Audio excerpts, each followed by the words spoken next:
Welcome back, everyone. It's special guest time here on Look Media. You're a big shot. You know that. I love coming on this show. When you come here, everybody dresses up. You know, it's like one of those kind of things. This, in case you don't know, you're living under a rock someplace, is our Congresswoman. This is Elise Stefanik. Welcome, Elise. I'm excited to be back. Very nice to have you back again.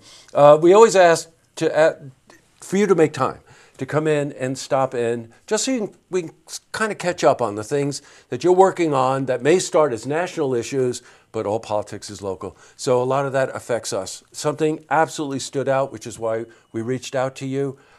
Tax plan that was passed recently. Mm-hmm. Nothing, I think, in my recent memory has been more controversial than this tax plan. A lot of misleading information about it. It's going to help everybody, and all of a sudden you find if you're in New York State or a handful of other states in this country, maybe it isn't the best tax plan in the world. And you took a very courageous stand on this thing. Would you explain where you stand on this? Sure. So I fundamentally believe that our country was in need of tax reform. Our tax code is about as old as I am, so it's important that we modernize the tax code.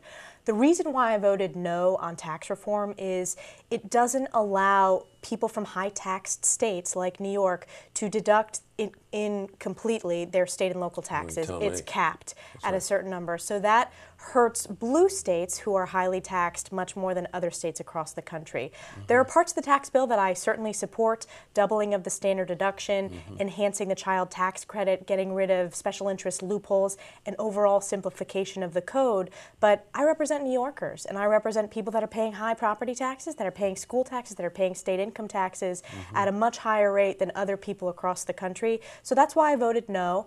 The New York delegation on the Republican side, 5 of us voted no, 4 voted yes. So actually the majority of the Republicans were very independent in terms of how we cast our vote on this issue. And I'm hopeful that we can address this in the future, because we need to provide tax relief, not just at the federal level, but we also need to clean up our act at the state level and deal with these high taxes and stop pushing these mandates down to the counties from the state, which is having an impact on our property taxes. Well, you know what, on the state level, we were just talking about it this week. You know, a lot of times you look at a state level in taxes and you think to yourself, well, there's a solution looking for a problem. You know, that they seem to approach it backwards a lot of times. So at state level, there are certainly a lot of issues. But you know what, a number of Republicans who are acting independently on this issue, yes, really to benefit our communities. What kind of leverage does that give you? How do you go back into session and say, hey, here's what we're going to fight for? What would you like to change? So I had leverage despite the fact that I voted no on the final bill.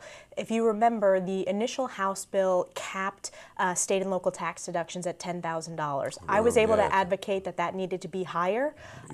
Ultimately, that was $12,500. In my district, I had wanted that to be at least $15,000, so I got halfway there. And the other issue that I advocated for is I represent a lot of seasonal homes in my district, whether you think of Lake Placid, if you think of Lake George, other parts of the Adirondacks. And many of the realtors and economic developers and local town supervisors and local legislators came to me and said they were concerned about it having an impact on the market and not being able to deduct those taxes on seasonal homes. This is real for these people. So you are allowed to do that. You are allowed to deduct that on seasonal homes. That was something that I advocated for directly to House leadership. So I worked to improve the bill.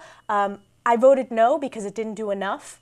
But that's a way that you can leverage your influence, and New Yorkers work together on that. Okay, so is all that put to bed now? Or is some of this still being negotiated out? There will still be parts of the tax package that come up this year in terms of permanence, in terms of addressing some of the unintended consequences on the tax bill. When you're dealing with legislation that's this large, you need to do some fixes. Oh my God, yeah. But this week was an important week on IRS reforms and identity theft protection. We passed a number of bipartisan bills this week to ensure that we're bringing the IRS into the 21st century. The IRS still uses faxes. They get very frustrated as they file their taxes with the IRS and not getting a response, not having adequate customer service. So we passed a number of bills this week to, again, modernize the IRS, but we also passed bills to protect identities, which you'd be surprised. Children often get their identity stolen on tax issues. So that's something that is bipartisan, and I'm excited that the House addressed it. You picked an appropriate week for that because something went wrong, so we got a grace day this week. Right? I know. So look at the computer failure system. Absolutely. Maybe it was the faxes, okay? Maybe. Even I know that's outdated. But it's an example. Tax day, the fact that the IRS wasn't taking electronic authorizations, e-files, it's unacceptable. Yeah, you could say. Well, as you can tell, every time Congresswoman Stefanik stops in, we have a lot to talk about. So we're going to break this into two parts. We're going to present part two within the same program tonight. In part two, by the way, we talk about dairy farmers, subsidies, and the importance of preserving farms in our district. In the meantime, if you want to see part one again, you can head to our website, looktvonline.com.